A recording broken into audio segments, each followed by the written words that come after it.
कि कोई टूटे तो उसे सजाना सीखो, कोई रूठे तो उसे मनाना सीखो, कोई टूटे। 90% ऐसे ही नहीं आता, बड़ी सोच, कड़ी मेहनत, पक्का इरादा होना चाहिए।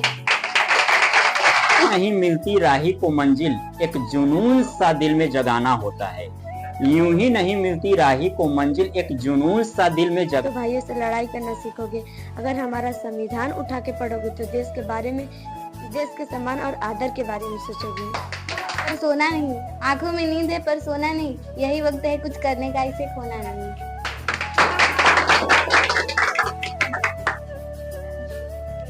उन्हीं को मिलती है जिनके सपनों में जान होती है, मंजिल उन्हीं को मिलती है जिनके सपनों में जान होती है।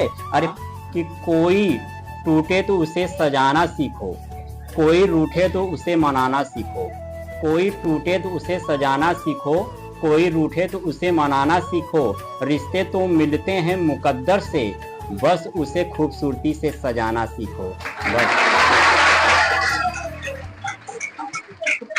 बेटा एक बात हमेशा याद रखना, जब भी पढ़ाई करने बैठो तो ये सोचो कि आखिरी बार पढ़ रहा हूं, कल मेरा एग्जामिनेशन है। यकीनन इस सोच के साथ की गई पढ़ाई आपको बहुत दूर तक, बहुत आगे तक ले जाएगी। कुछ बच्चे सोचते हैं बस ऐसे पढ़ाई करते हैं सिर्फ आधे मन से। अगर ऐसे आधे मन से पढ़ाई करोगे तो लाइफ में शायद ही सक्सेस हो। जब भी पढ़ाई करने बैठो तो मैंने कहा है कि ऐसा पढ़ाई करो कि कल मेरा एग्जामिनेशन है, यानी कि एक क्वेश्चन अगर आप प्रिपरेशन कर रहे हो, जब तक वो क्वेश्चन का आंसर आप प्रिपेयर न कर लो तब तक दूसरे क्वेश्चन को देखो मत। क्योंकि ये आप जानते हो ना कि अगर दूसरा क्वेश्चन का आंसर देखना चालू किए तो पहला वाला आप आंसर नहीं कर पाओगे और वो पहला वाला आंसर छूट जाएगा। तो कहने का मतलब ये है कि हमेशा एकदम जब भी पढ़ो तो माइंड कंसंट्रेट करके पढ़ो। कुछ बच्चे होते हैं कि कई बुकों को एक साथ सामने रख देते हैं। जब वो सामने बुक रख दोगे तो वो पढ़ाई उस ढंग से नहीं कर पाओगे। जो सब्जेक्ट आपको पढ़ना है उस सब्जेक्ट को सिर्फ निकालो अपने बैग में से, बाकी सब्जेक्ट को अपने बैग में ही रखे रहो। नहीं तो मन बड़ा चंचल होता है बेटा, मन बहुत चंचल होता है। वो सोचता है कि अगर इसमें मन नहीं लग रहा है तो चले अगला सब्जेक्ट देख लें, अगले मन नहीं लग रहा है फिर अगला सब्जेक्ट। सिर्फ आपको पन्ने पलटने में ही, किताबों को चेंज करने में ही आपका टाइम ओवर हो जाता है। इस तरीके से आप वो अच्छे ढंग से पढ़ाई नहीं कर पाते हो। कि हमेशा ये जान लो कि मान लो तो हार है और ठान लो तो जीत है। तुम्हें ठानना पड़ेगा। मानते हो कि मैं पढ़ सकता हूँ, मुझे याद हो सकती है, लेकिन ठानते नहीं हो। बैठ कर ठानो उसको कि नहीं, मुझे ये चीज याद करके ही आगे का हमें पढ़ाई करना है। हमेशा ये दिमाग में रखना, क्योंकि मंजिल उन्हीं को मिलती है जिनके सपनों में जान होती है। मंजिल उन्हीं को मिलती है जिनके सपनों में जान होती है। अरे पंख से कुछ नहीं होता, सिर्फ हौसलों से उड़ान होती है। अंदर अगर हौसला है, जज्बा है, जोश है, जुनून है पढ़ाई का, तो आप श्योर एंड सर्टेन अपने लाइफ में बहुत आगे बढ़ोगे। और एक चीज और हमेशा याद रखना कि जिंदगी में अगर तुम आगे बढ़ रहे हो, जिंदगी में तुम कामयाब अगर हो रहे हो, तो दो बंदे बड़े खुश होते हैं। तीसरे की मैं तो बात नहीं करूंगा, दो बंदे बड़े खुश होते हैं। पहला आपके पेरेंट्स होते हैं और दूसरे आपके गुरु।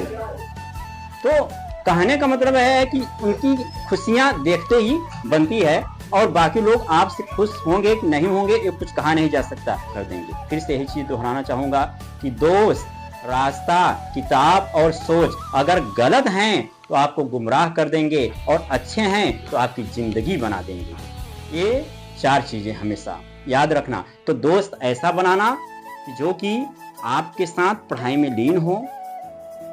दोस्त हो गए, रास्ता, सोच, और सोच समझकर जो भी काम करना है सोच समझकर करना है। ऑल टोल्ड अगर कहना चाहते हैं तो ऐसे ही फालतू ऐरे गौरों को अपना दोस्त कभी मत बनाना, क्योंकि जैसी संगत वैसी रंगत। एक चीज हमेशा माइंड में रखना मेरे बच्चे, जैसी संगत वैसी रंगत। जैसे संगत में आप पढ़ोगे वैसे आपके अंदर रंगत आएगी। अगर तीन शराबी के साथ में एक जो शराब न पीता हो वो बैठ जाए तो बेटा कुछ दिनों के बाद चौथा शराबी वही होगा। तीन अच्छे लोगों के बीच में एक थोड़ा सा गड़बड़ लोग बैठ जाए, गड़बड़ बैठ गया तो 3 अच्छे लोग मिलकर उसको अच्छा बना देंगे। तो कहने का मतलब ऐसे लोगों के संगत में रहो जो तुम्हारे बारे में, तुम्हारे लाइफ के बारे में सोचें। लेकिन एक चीज और याद रखना कि सिर्फ और किसी को भरोसा करना या मत करना, लेकिन अपने पेरेंट्स पर 100% भरोसा करना, क्योंकि वही हैं तुम्हारे जीवन के निर्माता। क्योंकि तुम्हारे पेरेंट्स ही सबसे, अगर कोई बहुत ज्यादा जिंदगी में, तुम्हारे पूरे लाइफ में अगर कोई सबसे ज्यादा प्यार करता है तो है तुम्हारे पेरेंट्स। और दुनिया का कोई इंसान तुमसे उतना प्यार नहीं कर सकता, तुमसे उतना प्रेम नहीं कर सकता जितना कि तुम्हारे पेरेंट्स। तो अपने पेरेंट्स का सदा आदर करना, इज्जत करना, रिस्पेक्ट करना, उनका जो है कभी भी दिल दुखाना मत। और जिस भी क्लास में स्टूडेंट्स हैं जो कि वीडियो को देख रहे हैं, अगर उन तक हमारी आवाज़ पहुंच रही है तो मैं यही कहूँगा कि ऐसे बच्चे सदा अपने पेरेंट्स का सम्मान करें, आदर करें, क्योंकि वही ऐसे पेरेंट्स हैं जो कि आपके लाइफ के बारे में सोचते हैं और कोई नहीं सोच सकता। ऐसा कभी नहीं होना चाहिए। लाइफ में आगे बढ़ना है तो अपने पेरेंट्स का हमेशा सम्मान करो, क्योंकि आशीर्वाद बेटा अगर किसी का लगता है 100% अगर किसी का आशीर्वाद लगता है वो है तुम्हारे माता पिता। इसके बाद गुरु जी का नंबर आता है। माता पिता और गुरु अगर दिल से आशीर्वाद दे दिए तो जिंदगी में कामयाब हो जाओगे, और दिल से अगर श्राप दे दिए कभी लाइफ में कामयाब नहीं होगे। इसलिए इन सब का हमेशा रिस्पेक्ट करना, ठीक है ना। मैं चाहूंगा कि आपका असली मुकाबला केवल अपने आप से है, किसी और से नहीं है। अगर आप कल से, बीते हुए कल से आज बेहतर पाते हैं तो यह सबसे बड़ी आपकी उपलब्धि है। कहने का मतलब कल जहां आप थे उससे कुछ वर्ड आज ज्यादा सीख लिए, इसका मतलब सबसे बड़ी उपलब्धि है। Don't compare to anyone, only compare to yourself daily. Don't compare to anyone, only compare to yourself. केवल अपने आप से कंपेयर करो, किसी और से कंपेयर करने की जरूरत नहीं है कि फला लड़का जो है बहुत आगे है। नहीं, अपने से कि कल मैं कहाँ था और आज मैं कहाँ हूँ और कल मैं कहाँ रहूंगा। तो पास्ट को देखते हुए प्रेजेंट में तैयारी करो कि पास्ट में मेरा जैसे 10 पेशेंस मेरा तैयार है, तो प्रेजेंट में इस समय 10 के बाद 11 कम से कम होना चाहिए। इन फ्यूचर कल वो एक और बढ़ना चाहिए। यानी लाइफ में अगर आप एक क्वेश्चन को आगे बढ़ा रहे हो, इसका मतलब आप लाइफ को सफलपूर्वक नहीं। आपको दिखा देते हैं, बहुत से बच्चे यहाँ पर हैं जो कि आप लोग जो है अगर बेटा गलत करोगे तो ये जान लो अंधकार में ही जाओगे। अगर सच्चे मार्ग पर रहना है ये एक चीज जान लेना, हमेशा लाइफ में आगे बढ़ोगे। बच्चे एक बात और याद रखना कि वक्त से पहले मिली हुई चीज अपना मूल्य खो देती हैं और वक्त के बाद मिली हुई चीज अपना महत्व खो देती है। कहने का मतलब समझ रहे हो ना।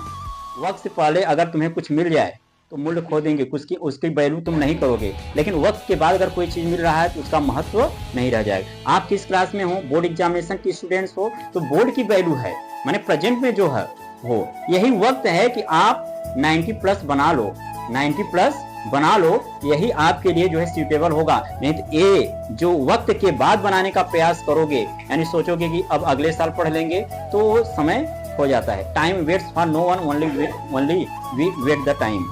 समय किसी का इंतजार नहीं करता, केवल हम समय का इंतजार करते हैं कि समय आएगा तब करेंगे। समय आता नहीं बेटा, समय जा रहा है। जितना टाइम आपका बीत रहा है वो जा रहा है, आएगा नहीं। इसलिए समय की कद्र करो, समय की इज्जत करो। All of you are getting point or not? समझ रहे हो कि नहीं समझ रहे हो? समझ में आ रहा है ना? इसलिए टाइम की कद्र करो और टाइम के साथ साथ कोई गलती है तो मुझे माफ करें। आंखों में नींद है, आंखों में नींद है पर सोना नहीं, आंखों में नींद है पर सोना नहीं, यही वक्त है कुछ करने का, इसे खोना नहीं।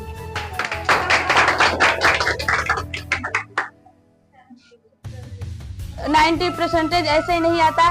बड़ी सोच, कड़ी मेहनत, पक्का इरादा होना चाहिए।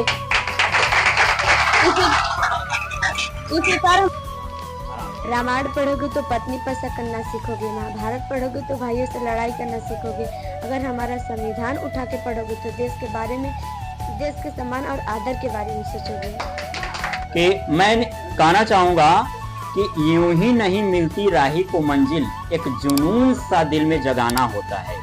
यूं ही नहीं मिलती राही को मंजिल, एक जुनून सा दिल में जगाना होता है। मैंने पूछा चिड़िया से एक कैसे बना आशियाना, वो बोली भरनी पड़ती है उड़ान बार बार और तिनका तिनका उठाना पड़ता है। तिनका तिनका घोंसला आप लोगों ने देखा होगा बेटा, चिड़िया क्या करती है, घोंसले को बनाने के लिए एक तिनका लेकर उड़ती है, फिर भी वो तिनका गिर जाता है, फिर वो तिनके को उठाती है, फिर लेकर उड़ती है, फिर वो तिनका गिर जाता है, फिर उठाती है, फिर लेकर उड़ती है, यानी तब तक उस तिनके को नहीं छोड़ती है जब तक वो ले जाकर घोंसले का निर्माण नहीं कर लेती है। इसी तरीके से बेटा, अगर आपको एक प्रश्न का उत्तर नहीं आए कोई बात नहीं, फिर याद करो, फिर नहीं याद हुआ तो फिर याद करो, फिर याद नहीं हुआ तो फिर याद करो।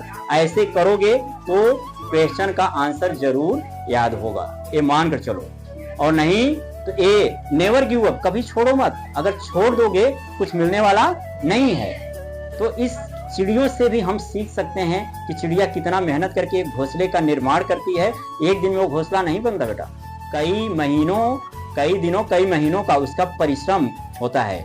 बहुत परिश्रम करके वो घोंसले का निर्माण करती है और उस घोंसले में वो अपने बच्चे को जन्म देती है, उस घोंसले में रहती है, उस घोंसले में वो ठंडी से, इसके बाद गर्मी से, बरसात से अपने बच्चों का और अपना बचाव करती है।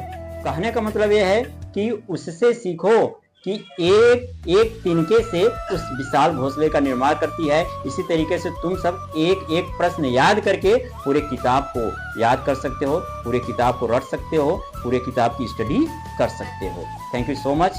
नाउ